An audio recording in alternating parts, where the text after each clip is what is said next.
মাছটা এত তেল, দেখতে কেমন হয়েছে, দেখতে যতটা সুন্দর খেতেও ঠিক ততটাই সুন্দর লাগবে মাছটা এভাবে রান্না করলে। এর মধ্যে আমি মিশিয়ে দেবো গুঁড়ো গরম মশলা।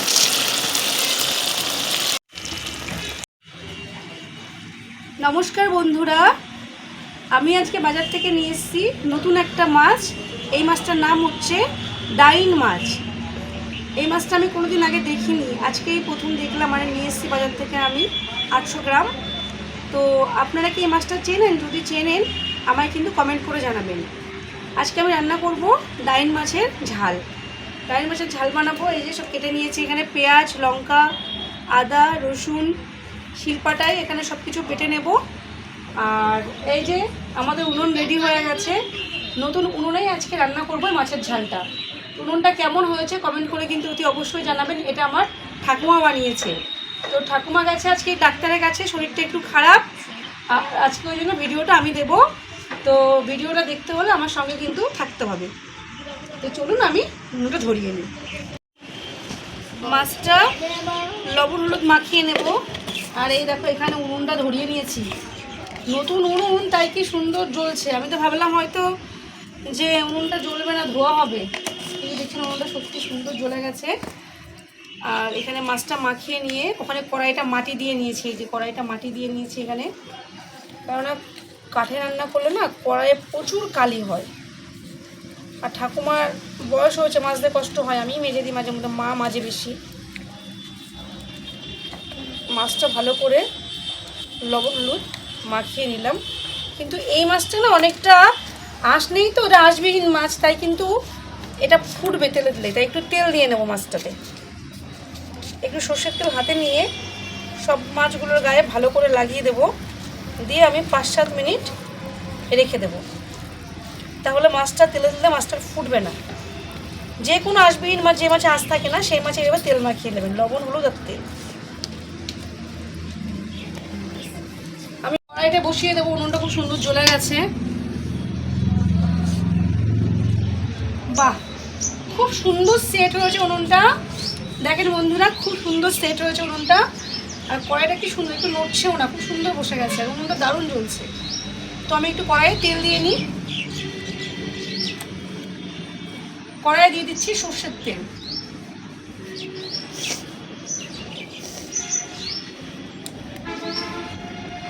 আমার খুব আনন্দ হচ্ছে, ঠাকুমা থাকলে দেখে ভীষণ খুশি হতো। ঠাকুমা একটু পরে বাড়ি আসবে, এসে তখন দেখবে কি দারুণ হচ্ছে। কি সুন্দর জ্বলছে না বল মামা উনুনটা? না, এটা খুব গরম হয়ে গেছে, খুব সুন্দর ধোয়া উঠে গেছে কড়াই দিয়ে। আমি এবার মাছগুলো দিয়ে দেবো।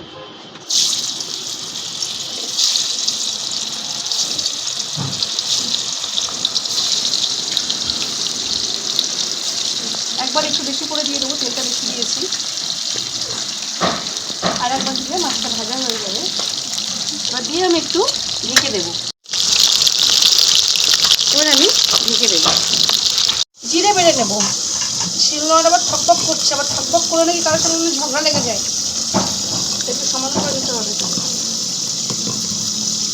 একটু গুঁড়ি দিতে হবে শিলনোড়াটায়, টকটকানি করছে। এবারে ঠকঠক করছে না বন্ধুরা, ঠকঠক করলে ঝগড়া লাগে। আগেকার দিনের লোকে বলতো ঠকঠক করলে শিলনোড়া কারোর না কারোর সাথে ঝগড়া লাগে। আবার এই শিলনোড়া পাটা এক জায়গায় রেখে দিতে হয়, আলাদা আলাদা রাখতে নেই, যেখানে শিল রাখবেন সেখানে পাটা দিতে হয়। এইগুলো একটা আমার গল্প আছে, একদিন বলবো। ভালো করে জিরেটা বেটে নেবো। ঢাকনাটা সরিয়ে নিই, মাছটা উল্টে নেব।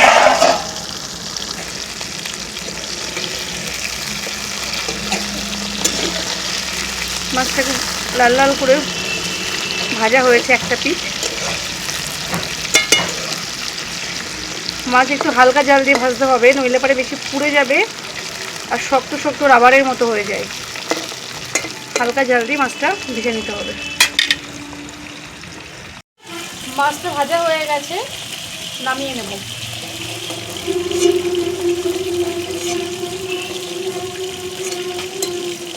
উনুনটা আজকে প্রথম জ্বালিয়েছি, ভালোই জ্বলছে। অন্যান্য উনুন নতুন উনুন জ্বালাতে গেলে একটু ধোয়া হয়, কষ্ট হয়। এই দেখুন মাছটা লাল লাল করে ভেজে নিয়েছি। এবার যেটুকু মাছ বেঁচে আছে ওটুকু দিয়ে দেবো, মানে এই মাছটা আমি দিয়ে দেবো। মাছটা ভাজতে কিন্তু আমার খুব অল্প তেল লেগেছে, মাছ থেকে আরও তেল ছেড়েছে। আর মাছটা দেখুন বন্ধুরা কত সুন্দর চর্বি জমে গেছে মাছটার মধ্যে, কত তেল মাছে, পুরো একদম এই যে একটা হলুদ হয়ে রয়েছে। দিয়ে দেবো এটা, একটা করে মাছগুলো একসাথে দিয়ে দেবো।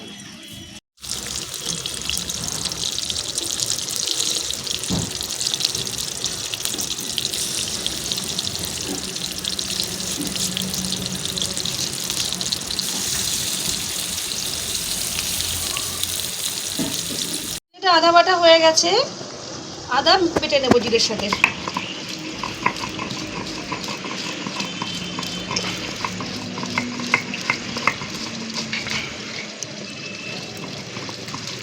আদা জিরেটা বেটে নিয়েছি, কিছু রসুন ভুটে রাখবো আর কিছু এর সাথে বেটে নেব।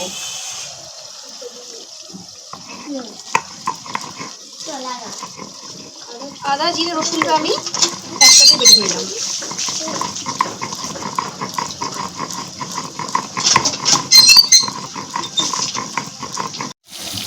সব মাছগুলো আমার ভাজা হয়ে গেছে খুব সুন্দরভাবে। আর মাছগুলো কিন্তু আমার একটুও ফোটেনি, তেল দিয়ে নিয়েছিলাম বলে আপনারা দেখলেন তো একটুও কিন্তু মাছগুলো ফোটেনি। সব মাছগুলো সুন্দর করে ভেজে নিয়েছি এখানে। এবার কড়াইয়ে মাছ ভাজার তেল আছে অনেকটা, এর মধ্যে আমি দিয়ে দেবো কুচানো পেঁয়াজ, কাঁচা লঙ্কা আর গোটা রসুন।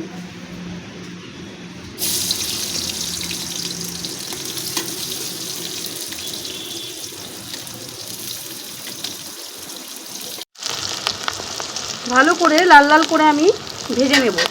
পেঁয়াজ ভাজার মধ্যে একটু লবণ দিয়ে দেব, পেঁয়াজ ভাজার মধ্যে একটু লবণ দিয়ে দেব, তাতে পেঁয়াজটা খুব সুন্দর করে ভাজা হয়ে যাবে এবং নরম হবে।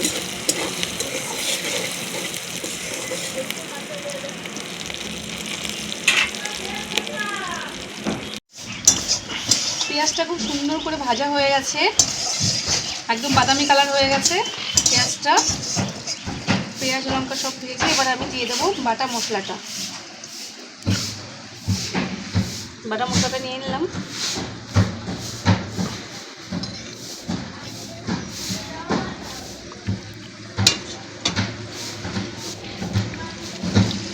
ভালো করে মিশিয়ে নেব।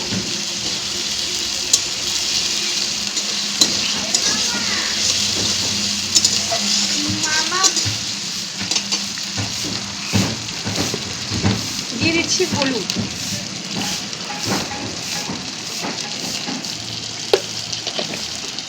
দেবো আর লবণ। এখানে যারা লঙ্কার গুঁড়ো খান তারা লঙ্কার গুঁড়ো মিশিয়ে দিতে পারেন, আমরা লঙ্কার গুঁড়ো তো খাই না, ওই জন্য আমি লঙ্কার গুঁড়ো দেবো না। আমাদের রান্না সবসময় কাঁচা লঙ্কাতেই পাবো, কিন্তু লঙ্কার গুঁড়োটা মেশাই না, বাচ্চারা তরকারিটা খাই তো আমাদের, এই জন্য আমরা কম মশলা তেলে রান্নাটা করি।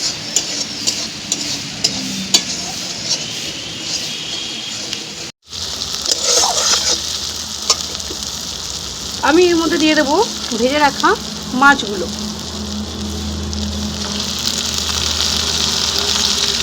ভেজে রাখা মাছটা মশলার সাথে একটু ভালো করে মিশিয়ে নেব।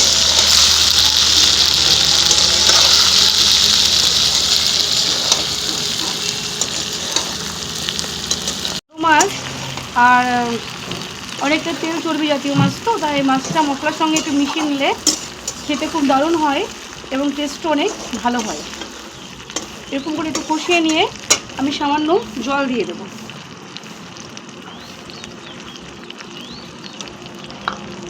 জলটা আমি চারিপাশ দিয়ে দেবো।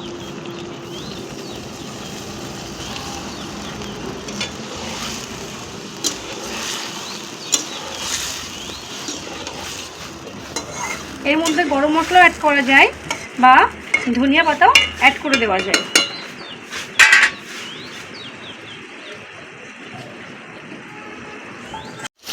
কত সুন্দর কালার, কত সুন্দর গ্রেভিটা হয়েছে দেখো। এর মধ্যে আমি মিশিয়ে দেবো গুঁড়ো গরম মশলা।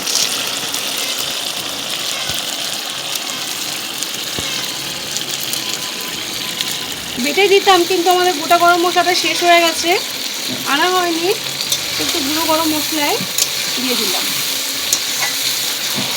তো তোমরা কমেন্ট করে জানিও কিন্তু বন্ধু কেমন হয়েছে রান্নাটা।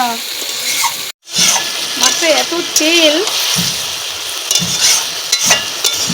এইভাবে বাড়িতে মাছ বানিয়ে খাবে। এটা কাতলা মাছও করতে পারো বা পাঙাশ মাছ, ঠিক এরকম প্রসেসে রান্না করলে কিন্তু মাছটা খেতে অনেক সুন্দর হবে, অনেক টেস্ট হবে। আর এই মাছটা দিয়ে এক থালা ভাত খেয়ে নেওয়া যাবে।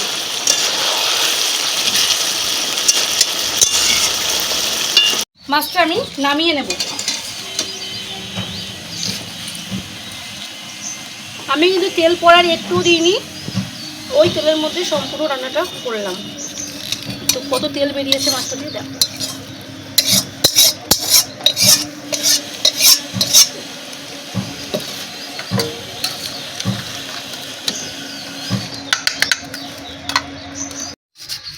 তো বন্ধুরা দেখো পুরো মাছটা দেখতে কেমন হয়েছে। দেখতে যতটা সুন্দর, খেতেও ঠিক ততটাই সুন্দর লাগবে মাছটা এভাবে রান্না করলে। বন্ধুরা, আমার ভিডিও যদি আপনাদের ভালো লাগে, আমার চ্যানেলটিকে লাইক, শেয়ার, কমেন্ট করতে কিন্তু একদমই ভুলবেন না। আর চ্যানেলটা সাবস্ক্রাইব করে দেবেন। আর ভিডিও ভালো লাগলে কমেন্ট করে জানাবেন, যাতে আমি এরকম উৎসাহ পেয়ে এরকম ভিডিও আরও দিতে পারি। তো আজকের মতো